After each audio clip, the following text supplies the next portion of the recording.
What is going on, Clippers fans? Welcome to Season 4, Episode 12 of Clips and Dip. I am Chuck Mockler, joined by Adam, Dr. Evil Osland himself. William Updike is here. We are hopefully one of your preferred Clippers podcasts. They're all very good. They're all very fun. You should listen to all of them. If you're listening to us, thank you. If you'd like to watch us, find us at youtube.com/@ClippersPodcast. Today, we are talking a road trip check-in, remaining roadie outlook. We got a haggle, no haggle. How are you fellas doing? Just in general, I guess. Things have been kind of cruel to the Clippers recently. I'm annoyed with some dumbasses on Twitter. Anybody else? Yeah, we're going to get into that for sure. Will, how are you? You survived a rainy drive. Yeah, I'm doing good, man. Clipper stuff is a bummer, but you just gotta take it in stride, you know? Let's have a little fun.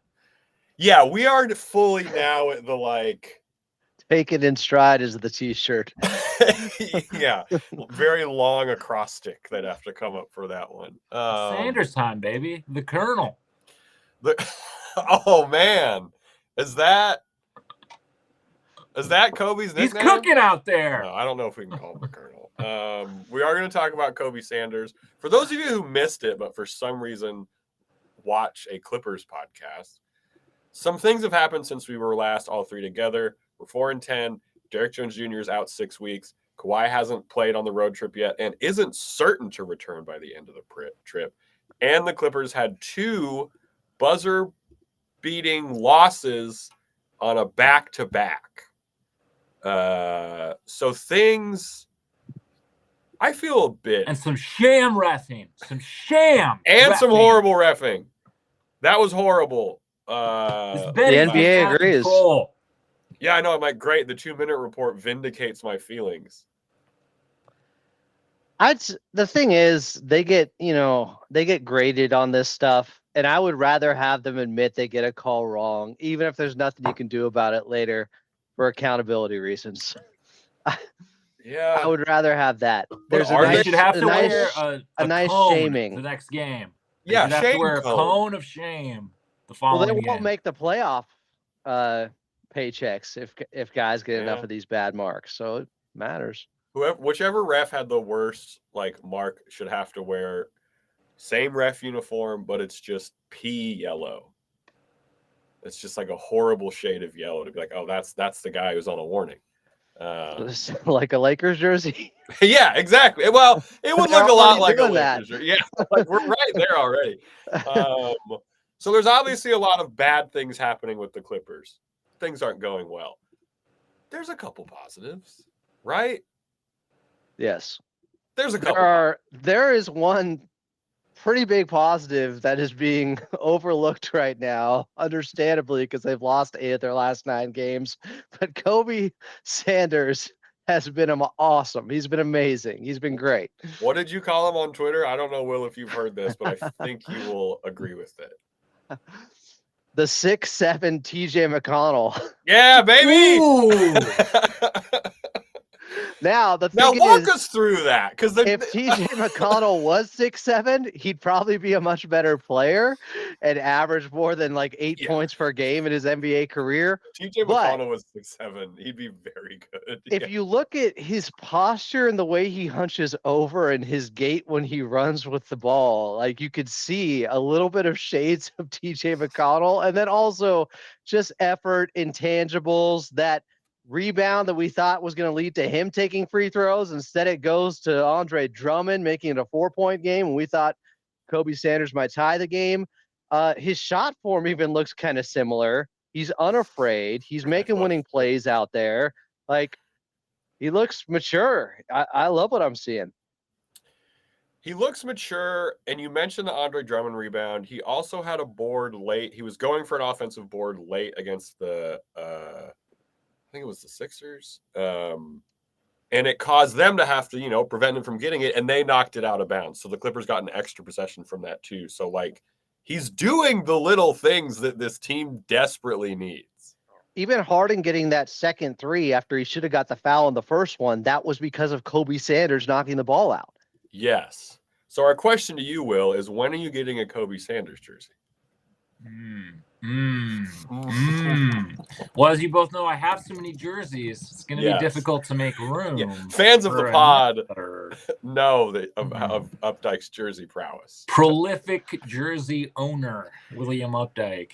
I also like the idea that young players now, they have access to tape and fan edits of every player who's ever played the game. And I'd like to think that maybe there's some kids out there looking at TJ McConnell film and being like, this is the way. This is actually the way.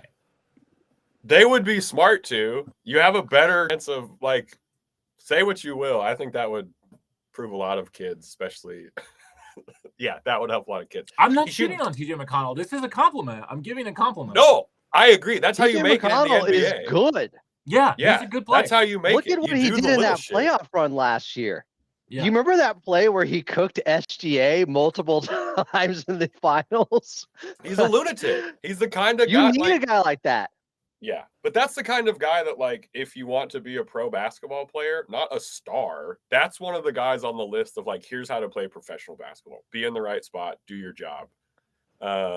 Kobe Sanders looks like an instantly good role player for this team right now.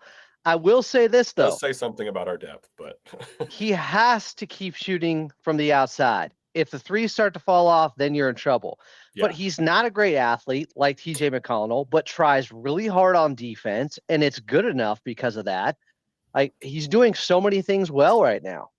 He's shooting like 38% from three or something where it's like, keep it up, man. We need all of this. Like, he's going to have some run where he misses 4 or 5 in a row and he can't pack it in. He can't. It's going to happen. He's going to hit that rookie moment, and you just have to stick with your confidence.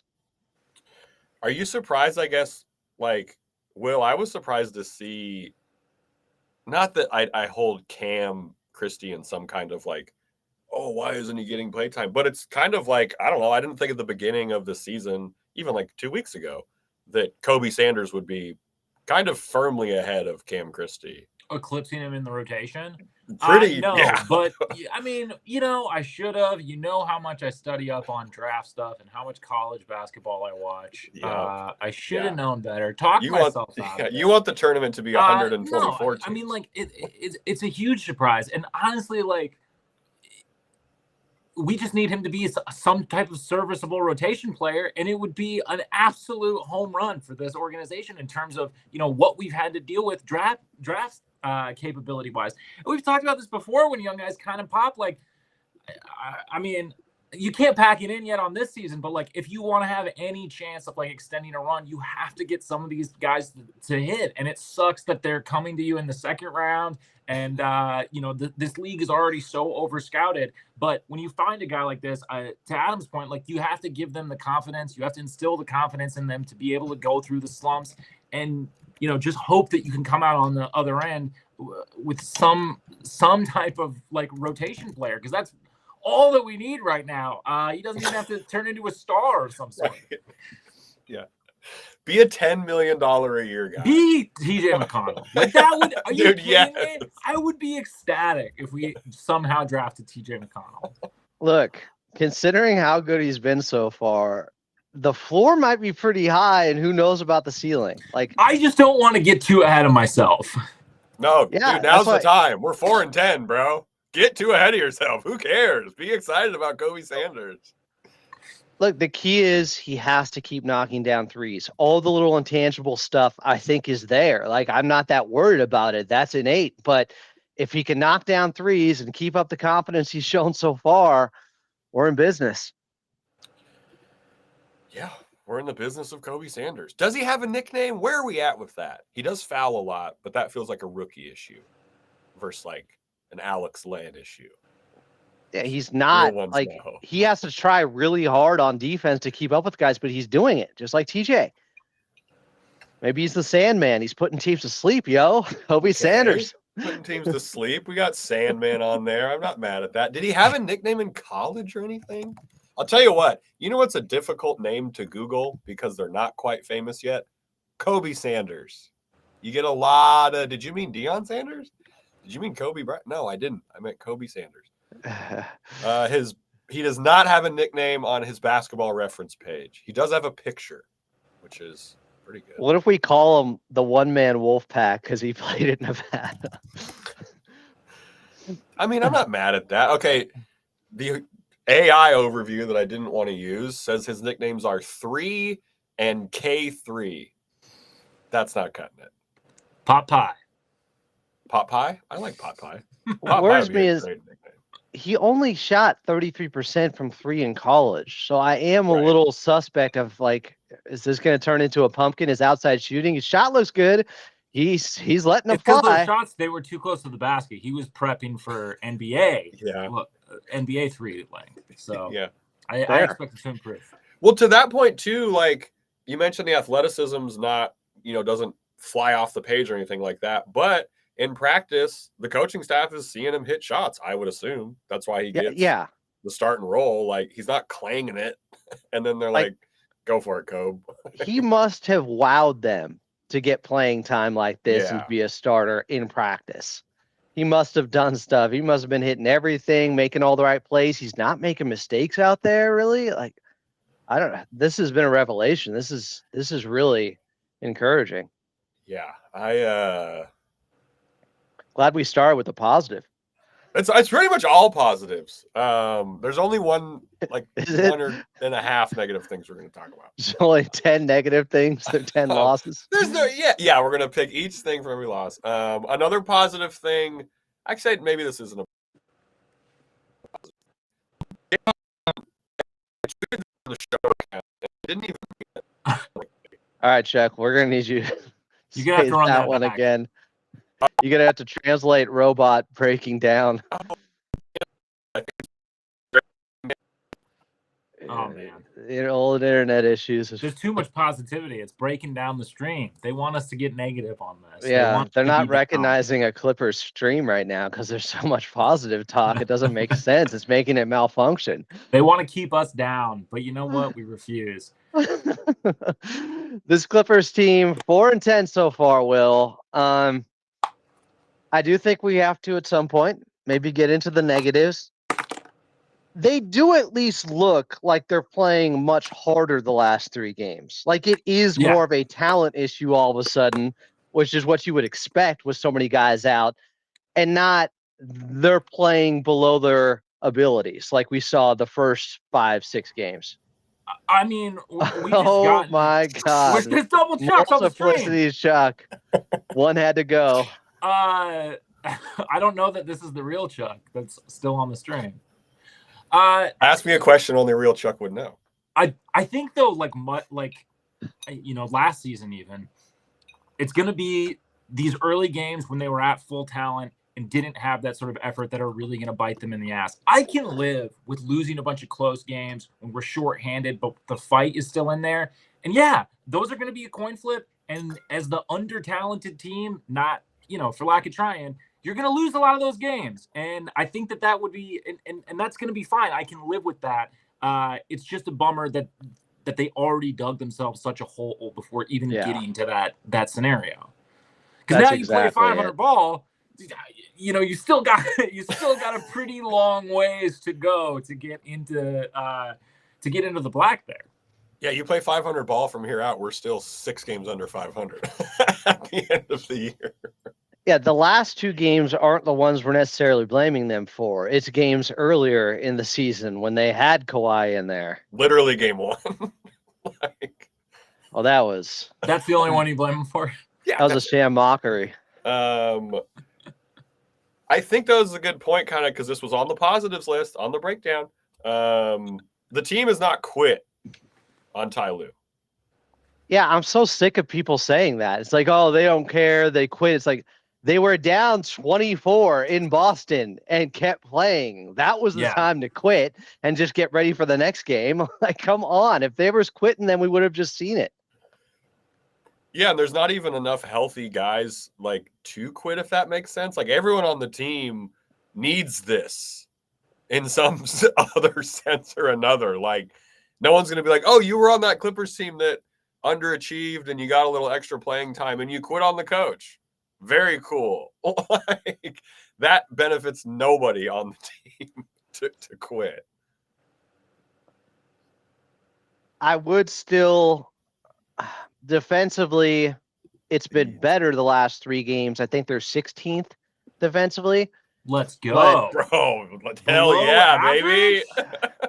It's still a far cry from where we were last season. Now you lose DJ, and I'm thinking at the end of that game yesterday, where it wasn't just Maxey, but it was Maxey and Grimes, both super quick. It's like, man, if they had DJ and Dunn out there, that'd be real nice right now. So unfortunately, the loss of DJ was felt immediately. Yeah. But I am at least happy that it's not a season-ending, career-changing type of tear, which I thought it was at first, honestly. Yeah, it was... you were pretty relieved with that outcome in our group chat. 6 weeks versus he's never the same players. Pretty big deal. Yeah, especially with how it looked, like you said. But not having him until after the All-Star break is... Oh no, it's bad. I'm just thinking long term right now because he still is under contract for another year after this, and he's 28. And I just hate seeing a player get cut down right as he's maybe having the best start to his season. By the way, yeah, he's been, and his contract is he's on 10. He's a guy who's just going to outplay the $10 million a year that he's making right now. He already was. Like, let's say there is a sell-off at some point, or they make some trades. Like, that's a very valuable contract. I'm not saying I want DJ off the team or anything like that, but you have to start thinking about these things a little bit. Do we think they make a trade though? Well, not yet, but if okay, double the record. If they're 8-20. What's a trade? Yeah, I mean, I get, but it's like, what is a trade? 20 losses before 10 wins. That'd be terrible. Brutal. But what is brutal? I don't think there's no coming back from that. Oh, next segment we're going to talk about how all we should focus on is the NBA Cup as the season being a success. But so like, I'm not under any impression we're going to be like a 4 seed. But what is this roster getting you? I think the only way, you're right, because so many people are like, why aren't we trading these guys for picks and younger players? Well, the problem could still be you have to match salary. So if you're trading James Harden, let's say, what does he make? 40 million? Sure. Even if you're getting a late first round pick that's projected that way, if they give you back a guy who has 2 or 3 years on his contract, let's say 3, so it takes them past the 2027 summer, that's not a good contract for you. Yeah. Like, because you want money available in That's 2027. why is a perfect fit, which I'm sure we'll talk about later. We can talk about it right now. That's a segment, right? That's a full segment. I'll see my way out. Good fit. But so that's my thing with the trade thing. Like, it's like we get the highest thing this team could get, I think, is a low first round pick for James Harden. Oh, yeah, but before we discuss that, have we praised James Harden enough on this podcast? No, we have not. I don't think we've even done that, and I don't think we can really discuss a trade before doing that. Is it even Ty Lue keeps being like, it's my fault, we got to get him some help. I'm like, is there help for him? He is carrying the whole franchise right now. He has the weight of a new arena on his shoulders, I feel like. It's not just like how well the team is doing in the standings. Like, this is makes me, man, if we never would have gotten fucking stupid Paul George and gotten James Harden instead, can you imagine? This team. Can you imagine? No, and you shouldn't, because that will only make you upset. Kawhi never gets hurt. Yep. That's what happens. Everyone's first back-to-back since the 98 Bulls. That is exactly what would have I happened. can't believe there are some people that have such an agenda out there that they still elect to blame James Harden or act like this is what we're not winning. James Harden? I could name some names, but I'm not going to do it. There are real people out there. No receipts for that sale, I see.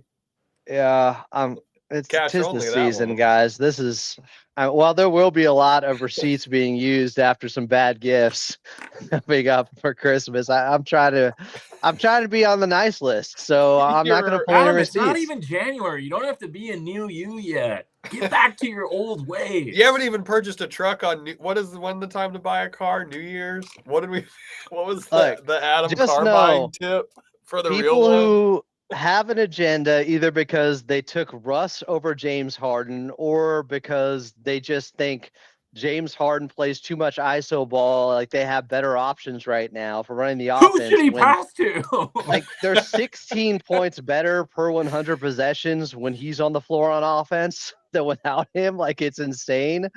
I can't believe that. But James Harden, it's so unfortunate he can get a chance to win that game at the charity stripe, because that might have solidified it for some people or brought a little bit more positive attention to what he's been able to do, even though the Clippers are struggling right now. And to that point, with how valuable he is for the Clippers, I guess if we were 8-20, they would maybe consider trading James Harden. But like again, there's no reason. I don't think there's a trade for James Harden that the Clippers would entertain. I mean, here's realistically. Here's the other thing too, and we kind of started the conversation here, but like, you're not getting James Harden as a rebuilding team. So you're talking about you're trading James Harden. Let's say you get 2 first-round picks, which I think is probably even far-fetched. Yeah. Like you're talking about to a contender. You're talking about late first-round picks. And like, sure, maybe you could bundle them up to get one better one or something, but like it's not life-changing. You're not getting the Rudy Gobert deal here or something. Yeah, the only way I would entertain it for him or Kawhi or any of the guys that people bring up all the time, if you're going to have a sell-off, is if you're getting at least a late first-round pick and a contract that isn't going to limit you in either summer 2026 or summer 2027. If you're getting back contracts that line up with how the Clippers already have their contracts that are on the books right now, or if you look at their payroll, it's like, oh, they have a plan. They are obviously getting ready for the next 2 summers. A line right here. Like, if you get back contracts that aren't bad contracts, a late first-round pick, a serviceable player, and $20+ million in financial flexibility, like that is a sweetheart of a deal. Like I don't know that many teams can offer. I'm not saying they get more financial flexibility. I'm just saying it's contracts that are 2-year contracts versus the ones they have now. I see what you mean.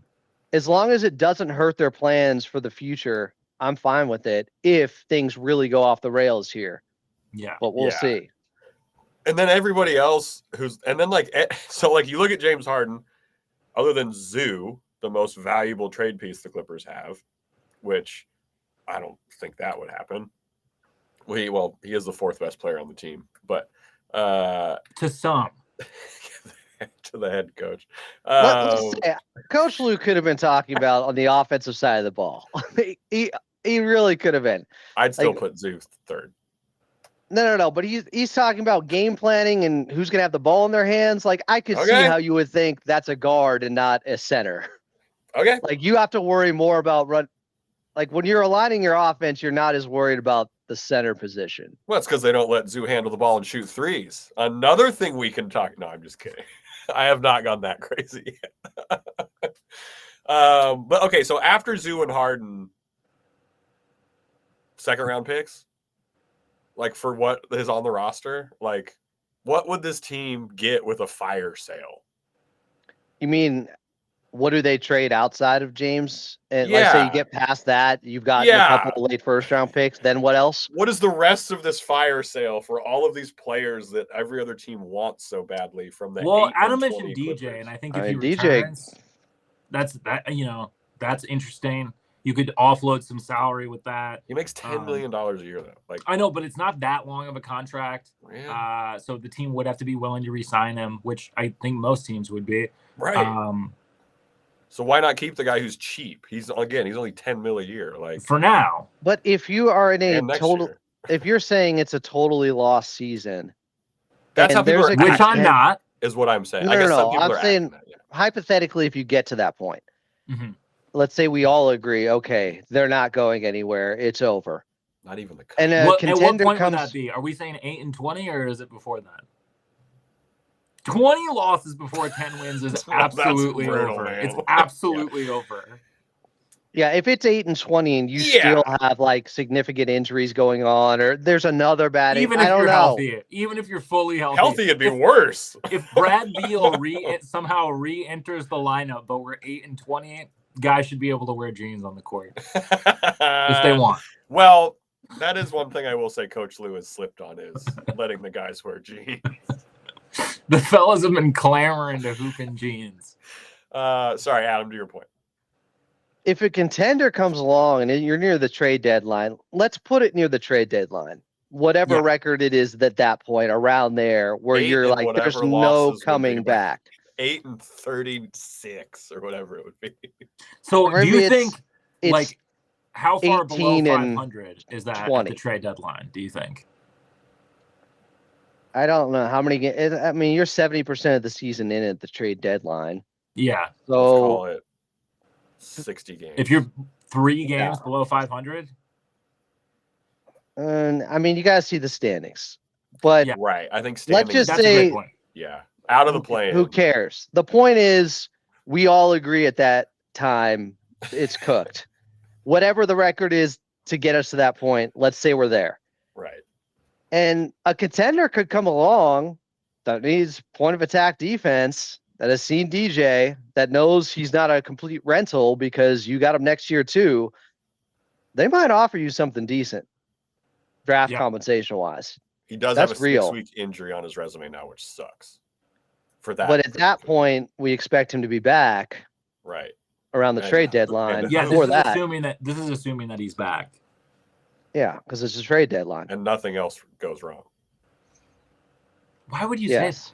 We're talking hypotheticals. If it's the Clippers, something's going to go wrong. Well, I just think he could be a sought-after player. Chris Dunn might be a sought-after player with how well he's played for the Clippers. Yeah. There are guys that teams could be looking at that are trying to strengthen themselves heading towards the playoffs if the Clippers aren't heading that way. I think Dunn lines up contractually with what the Clippers are trying to do, though. He's never going to make a bunch of money. Not that he shouldn't, but the way that the NBA is structured, they both do. They both do technically. Yeah. But if you're getting picks and another player that is not going to hurt your ability to go after guys in 26 or 27, I think you have to Dunn would be it. great, but I just don't know like the machinations of it. I'm not seeing a trade where because Dunn and DJ's what $15 million. I mean, there are people out there that make that much or individually make similar, and they're giving you a draft pick. It could happen. A first round for that, sure. We get Kyle Kuzma. I didn't say a first round, but see, that's what gets me. Is then we're like, so not to the point of being against the trade, but then everyone who wants the trade would be like, we only got 2 really good seconds, and it's like, what did you guys expect here? What did like? Well, it's not life changing, as Will said. Yeah. It's not. You clone Kobe Sanders. We wait another 19 years. T-Man was good for this team. Amir was Kobe Sanders from a baby again as the team. You can't clone an adult male. Not with the Updike cloning system. There's got to be. No, you can't. That's not how it works, dude. Ballmer will figure something out, man.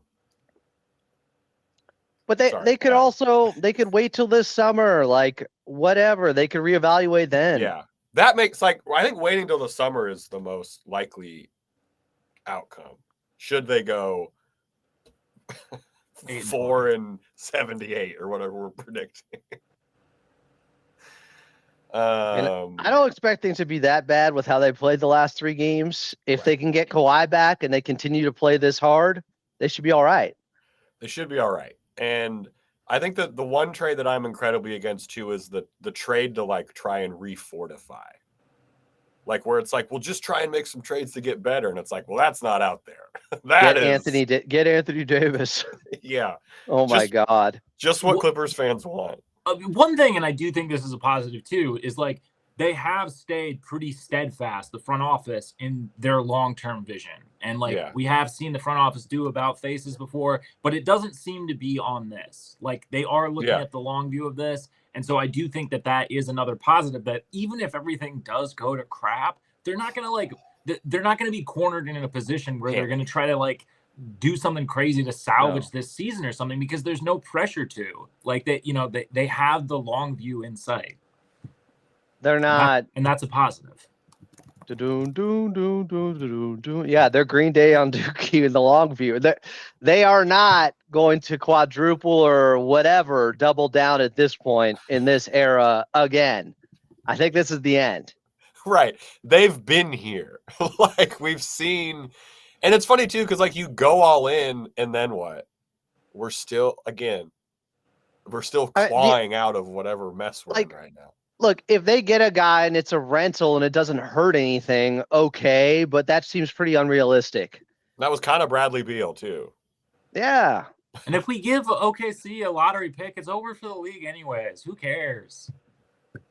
Yeah. Damn. That was sobering. Oof, yeah, that one just hit pretty hard. I was like goddamn. It's over anyways. Who cares? That was like a ball peen hammer just to the center of my head. All right. Anything? I wanted to talk about how maybe Johns Collins has some room to grow, but should we just save that for another time? Yeah. He can He's get got some better. shit to figure out. He should. He was pretty good against Boston. Yeah, he just needs to not dribble and hit his threes. I heard him in the starting lineup would save the season. Well, Hot twist. He's been worse since then. Maybe the coaching staff knew something about him not being up to speed with some things. Maybe. I also liked your point, Adam, about how last year the credit was to Van Gundy for how good the defense is, and this year the credit for how bad the defense is on Ty Lue. It's amazing the mental gymnastics people will do, the Livy Duns they will attempt to do. Like, it's insane to me. I can't believe people. They're just blinded by hate at this point. They will find any reason to try to blame Coach Lue. There's a funny thing happening too with my Dolphins, who are very bad. They are 4-7. Unfortunately, very similar record to the Clippers. Beat Buffalo. But they, hell yeah, we did. But they, in a game that they won, left some points on the board. They went for the touchdown. A lot of people thought they should have gone for the field goal. Regardless, they ended up winning the game. The fan base is losing their minds over this hypothetical that did not cost the game at all. And it feels like that's the similar thing with like the anger at Ty Lue about the defense. It's like, guys, there's a lot wrong right now. Like, I would say that's not similar, though. What they're doing with Coach Lue with the defense thing is just bullshit. They're saying when things go well, we will credit Jeff Van Gundy for the same thing that we will say it's all Jeff Van Gundy when the defense is playing well, and when it's not, we're going to say, well, that's Coach Lue's influence. Yeah, that's true. That makes zero sense to me. That I can get with like bad process stuff even in wins. Sure, prep, yeah. But they're totally picking and choosing when to give credit on this team. Margin of victory should be a tiebreaker in the standings.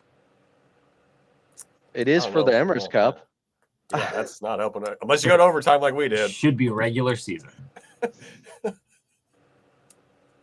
All right. Anything else before we get into this remaining roadie outlook? No. Any 5-team trade machine screenshots we want to share from some colleagues? Hold on, let me text Joseph. Yeah, let me get Bill Simmons on the line. All right, coming up, if you're watching us, we're going to be right here. If you're listening to us, there's a quick audio break.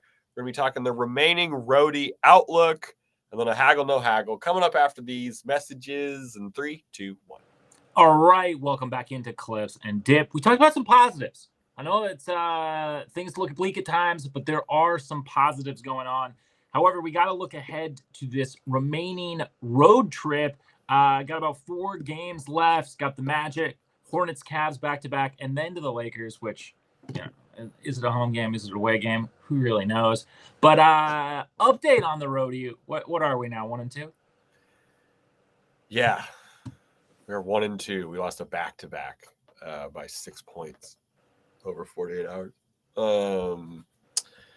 I would say 2. So 3 and 4 still in play. Adam, would you say 2-1? Well, the NBA basically said The they're NBA 2-1. did. They blew Very the call. true. Very true. That is a very good point. He still has to hit all 3 free throws, and there was time remaining. But yeah, I would That have should had be a tiebreaker in the standings too. If you have the same record as another team, but the 2-minute report did rule that you should have won a game, sorry, you won. God, Lord help the poor people who have to work customer service for betting companies once the last 2-minute report comes out. That has to make their lives a living hell. Right? Like, Another reason, though, that there does need to be accountability. yeah, very true. Piss yellow jersey. I said it earlier. The Magic, I mean, the Clippers will have some rest. they got rest advantage by a day. The Magic are currently up by 12 with 4.5 minutes left on Golden State at home, which I would prefer. Win this game, feel good about yourself, maybe have a letdown against the Clippers. Yeah. Yeah. Let yourself be lulled to sleep by the Clippers. And then it's a Hornets Cavs back-to-back.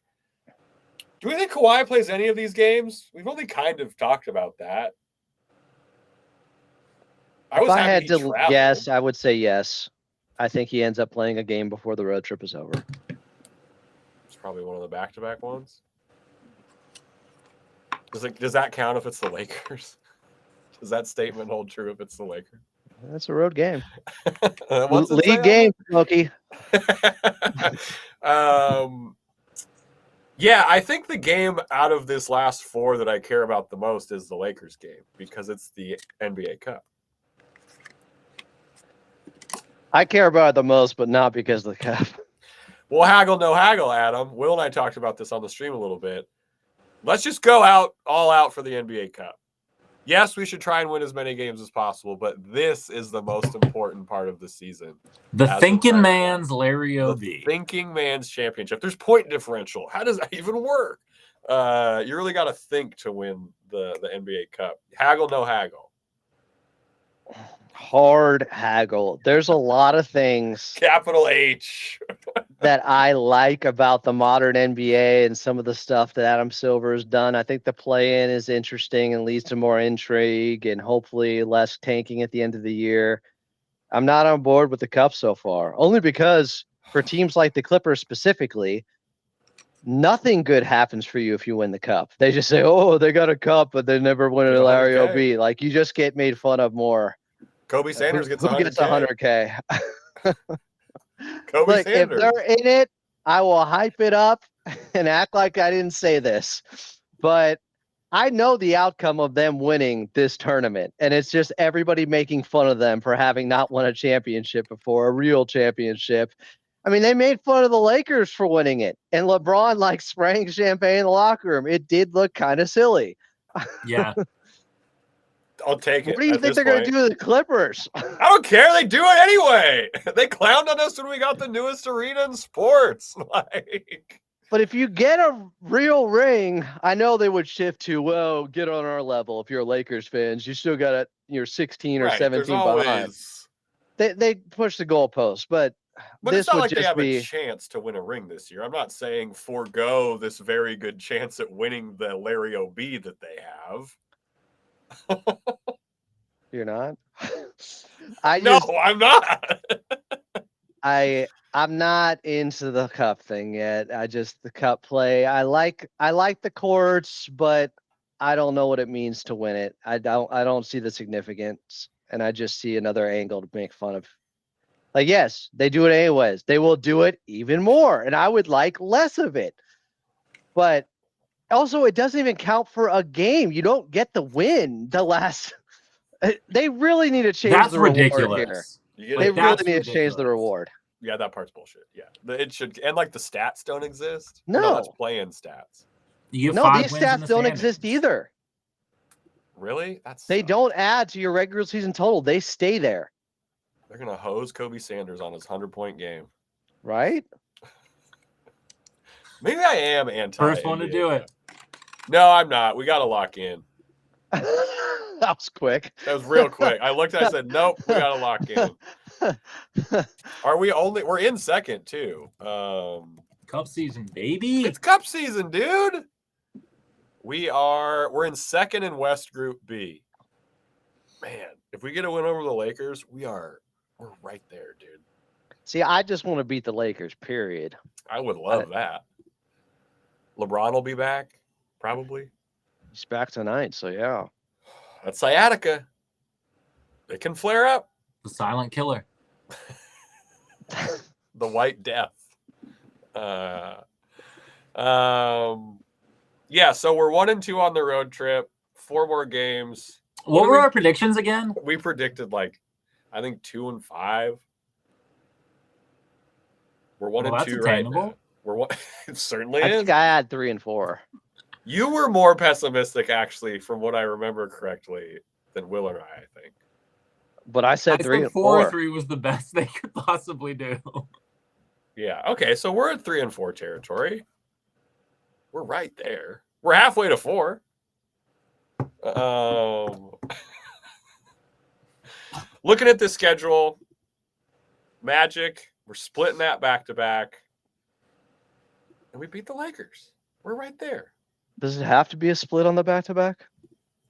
No, but I'm using a little bit of my brain for that. They just lost the back-to-back by 6 combined points, so I don't feel great about them right now. Oh, wait. The Cavaliers are on the second night. Right. It's like Hornets Cavs. It cannot be a bigger... You put the Hornets away early. Let's say, yeah, Kawhi doesn't play against the Hornets. You still find a way, and then he returns for the Cavs. And you're within a few points. And then that last 2-minute report maybe means a little something. Okay, so we're feeling pretty good. Standings wise. No, we're not. We're feeling pretty good. Standings wise, some of the math is unkind to the Clippers when you look at the loss column. I don't know. Encouraging losses. It's only encouraging because they played so poor. Like, they lost and they didn't play well. Now they're turning the corner. They're getting closer to victories. They're playing like the team we saw at times last year, but they're just coming up short because they don't have the talent they need. Yeah, I think. Or they're getting screwed on a call. Will, you froze also, if you can still hear us. My guy hasn't moved in 40 minutes. Since he talked to that girl. They getting screwed on a call. They missed a couple buzzer beaters. I don't know, man. It is tough right now. It's a little tough right now. They really should have got one of the last 2. They should have got, yeah. Really painful. Coach Lou looked about as down as I've seen him post-game during a regular season game. He should be throwing things, though. He should care more, Adam. That's right. Well, we were talking about how it's kind of bleak right now. Do you have anything to add to that before we get out of here? Could be worse. Could be worse. Could be 0-14. Honestly, if you look at how they played. But you know what? No. Second place in their NBA Cup group. Thank you, balloons. If you're not watching this, you just missed the balloons. I also get annoyed because they hype the NBA Cup. They literally hyped it up more last year than the NBA Finals with all the signage, with the way the court was. That was ridiculous. Now they've realized the error of their ways because everybody called them out on Twitter. I literally posted the side-by-side of how the Cup final looked compared to the NBA Finals. That's kind of shitty. Yeah. Your guy, Adam Silver, said he liked a lot of the things he's done. Not my guy. I like what he did in his first 6 months. Yeah, that was a tough decision to make. He really figured that one out. I know. Farbod was way off on that one when he was arguing with people on Twitter. I missed that. This was like a month ago. He was talking about the decision he has. He's like, he had a way tougher decision than he has whether the Clippers are going to get suspended or whatever with what's happening with the Pablo Torre investigation. It's like, no, that was a pretty easy decision. No, that was a pretty... Like, everybody was on one side of that one, Farbod. Who is he disappointing to ban Donald Sterling? Donald Sterling, Shirley, nobody else. Yeah. Nobody else cared. Oh, fucking Shirley and That was the Donald. easiest Ugh. decision to make. All right, everyone take a palate cleanser after that. Not very polarizing. We're gonna do a happy hour stream on Friday at 6, which should be fun. Come find us at youtube.com, just at Clippers Podcast. Full episode on Monday, and then because of the turkey specific holiday on Thursday, we might be out for a little bit. We also might be out on Monday, TBD. We'll talk about how the Clippers turn this road trip around some way or another. Will, where can these people review our pod? Yeah, you can review us over on Apple Podcasts or Spotify. If you left a little rating, could help us out. You can, of course, listen to this show wherever you get your podcast. You can also comment on YouTube. Subscribe over at youtube.com/@ClippersPodcast. But however you listen, whoever you watch, we appreciate you. You know we do. And Adam Osland, nationally syndicated broadcaster, but I think this is probably the hardest part of any of the jobs you have currently. We need one positive thing for Clippers fans. That's saying something, because I did 4 hours solo the other night for Fox. Man, you know what? Dig deep, Danny. I do see flashes of last year's Clippers over the last 3 games. I do, honestly. Still a net rating of 17 the last 3 games, but they are battling. They are playing hard, and Kobe Sanders, obviously, that's a huge silver lining going on right now. A huge bright spot. The future is bright. We've seen him for 3 games, and he's. Here's another plot twist. Coach Lue will never play the young guys. Hates all the young guys.